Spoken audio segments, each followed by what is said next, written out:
Welcome to the Slab mug demo. Step 1 is prepping your slab.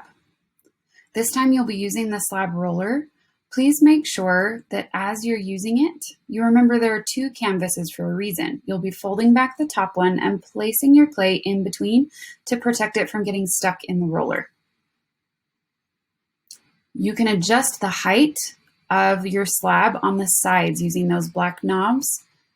And the dial there shows you exactly how high your slab is going to be. You want both sides to be just barely above 1/4 of an inch. When you're done rolling your slab, sometimes you find little pinholes or air bubbles. Pop those with your pin tool and then use your metal rib to smooth the whole slab. You want to get rid of any canvas texture. Step 2 is to create a template. So for your mugs, you can do anything between 5, 6, or 7 inches tall, and then they need to be 12 inches wide. Once you have your template cut, you're going to use a pin tool, or this is a fettling knife, which you can get from me, to cut smooth, even edges. Save your scraps, especially your large slabs. You'll need those later. You can wrap them in a damp paper towel for now. Other scraps can be wedged together and saved with the rest of your clay.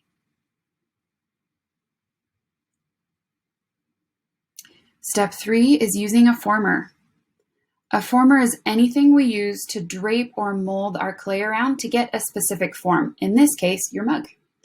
We have cardboard rollers and PVC rollers, but both need to be wrapped in paper towels before you begin. Take your slab, make sure it's nice and soft. It should be in the almost raw clay stage. This has been pre-wrapped in a paper towel. And I'm going to take and roll my slab onto it. Now we have a lot of extra clay here, so I'm going to gently press it down and then use my pin tool or my fettling knife to even it out. Instead of cutting straight through, which will give you an uneven match, you want to cut at a 45-degree angle, which is called beveling. Cut through both layers of clay all the way down the side. Tighten that roll before you start. Cut at that same angle smoothly through both levels of clay. And then you can take those extra pieces out. And now it fits together perfectly.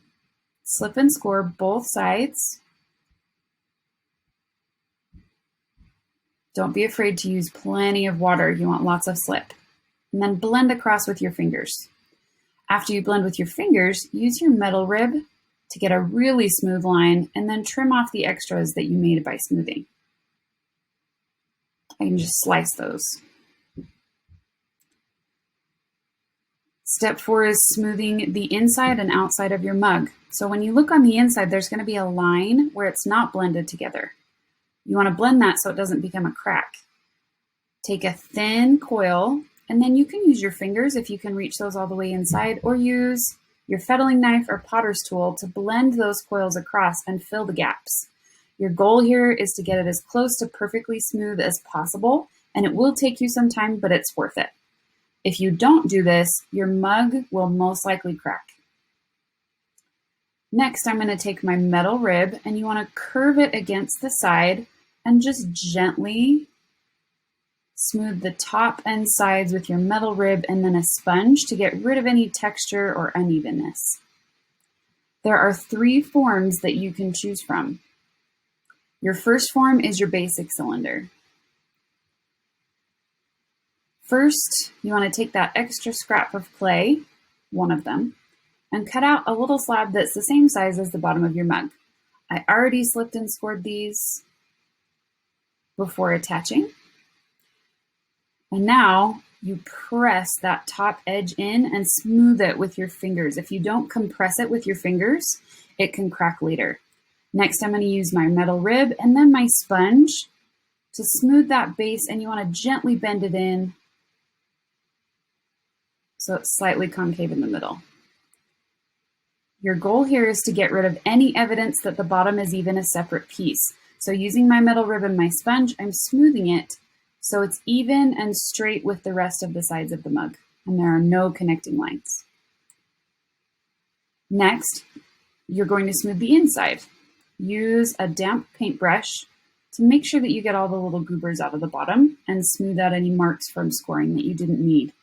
Bend your sponge over the top of your mug to get a smooth round edge that will pour evenly when you drink from it. Form 2 is darts.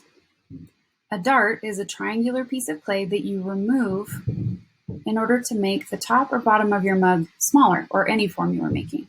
Step 1 is to make 3 evenly spaced marks. You could do up to 4.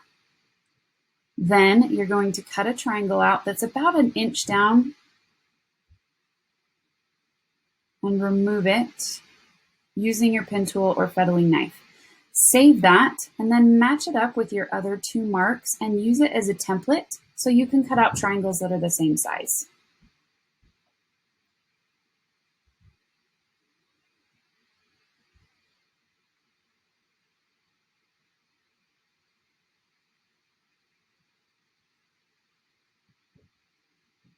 When you cut these, try not to cut further than the bottom of the triangle. You don't want to have cracks come up later. Save that clay and then gently use your fingers to bend that clay in towards the center. And this is roughly what it will look like after you're done. Next, you're going to use your fettling knife and or your pen tool and remove some extra clay where it didn't match up as well, and then slip and score both sides. Again, don't be afraid to use plenty of water. You want to make sure it attaches really well. Notice every time I smooth, I use my fingers and then my metal rib. Again, extra clay gone, slip and score.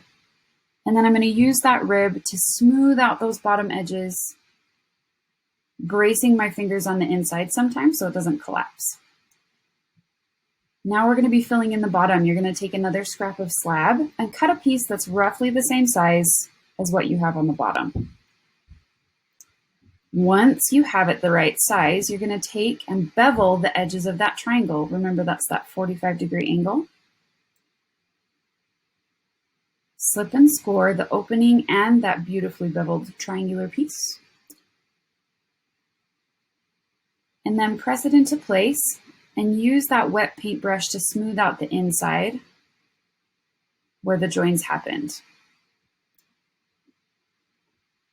Here's where you can make any final adjustments to your form. Last but not least, we have tripod. Bend the bottom gently in an equilateral triangle. Then use your metal rib to scoop from the sides until they meet and come together. Use your fingers to blend the clay, but leave that opening in the center. Same as with the darts, I'm going to cut and bevel a small triangle, slip and score the opening and the triangle, and then place it in. Blend with your fingers, and then down in the bottom of the cup, if you leave those gaps, they can get food caught. So you're going to make little teardrop shapes, place them in the bottom, and then blend them in to fill those gaps so no food or drink gets stuck in the bottom of your cup. It's easy to place them by using your pen tool and then twisting them out. Use plenty of water. And then use your potter's knife, gently cupping the outside of your mug so it doesn't deform. And press those little raindrops in and then smooth them out with the rest of your clay. Once you're done with your potter's knife, you can use the paintbrush to finish smoothing it out. Also, if it's thin on the bottom, you can make a little band-aid with a tiny hand press slab. Hold the cup in your hand while you're pressing in the bottom though. If it's thin at all, you don't want to break through the bottom of the cup. And then keep blending and smoothing with your rib, water in your fingers till it's lovely and smooth on the inside and the outside. It takes a while, but it's better to take the time and have a really well-made cup than have one that could not only potentially crack, but won't look as good as it needs to. Bend that sponge over the top to round it out and make for a smooth pouring or drinking experience. When you finish the top, make sure that you use your sponge and your metal rib on the sides of your cup to get it nice and smooth. Sometimes in all the forming of this, the outside gets deformed, and you want to smooth it out and make it look really nice. Next time we'll cover handles. All right, guys, so for today, your job is to make sure that you have taken really good notes. Go back and rewatch sections of this if you need to. You should have notes for not only the basic building, starting with how to roll out your slab in the slab roller, how to use a former and wrap it in paper towels, how to bevel edges, how to smooth with a coil. And then from there, you're going to move on and choose the type of mug that you like the best, or even preferably just take notes on all three of them and make sure that you have at least 5 steps. Most of them are going to be like 10 for the type of mug that you want or for all 3. Make sure these are visual, not just taking verbal notes or written notes. I apologize. You want to make sure that you have pictures as well, even if they're very simple, because this is going to be the guide that you're using over the next several days as we build our mugs.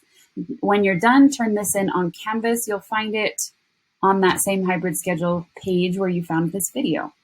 The reason why we're not rolling out your slabs today is because it does take basically the whole period for you to make that center and then form the bottom the way you want it to. And you want that to happen all in one day because you need your clay to still be pretty raw. So we'll be doing that next time. Today, make sure your sketches are done, that you've turned those in online. Make sure you're all caught up for the end of the term and turn in these notes. You're good to go.